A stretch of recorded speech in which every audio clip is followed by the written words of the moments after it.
welcome back to our channel. In this video, I will show you how to delete a store in Shopify.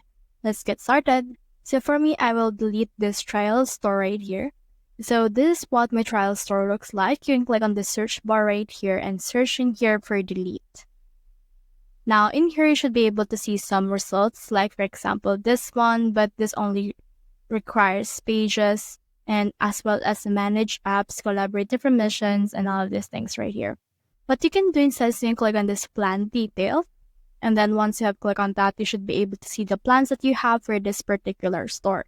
Now, what you can do is you can head over and cancel your trial or cancel the plan that you have. And then just select a reason. Now click on continue. And now as you can see, this will prompt you to deactivate your store. So this is basically the same thing as deleting your store because it will no longer be visible to customers that you have. And this will actually deactivate your store and will no longer get you back on track. However, your information is still stored for 2 years, so you can reactivate it by just heading over and then subscribing to your plan again. So that's the whole process. If you have found this video helpful, simply leave a like below or subscribe to help us reach more people. See you soon.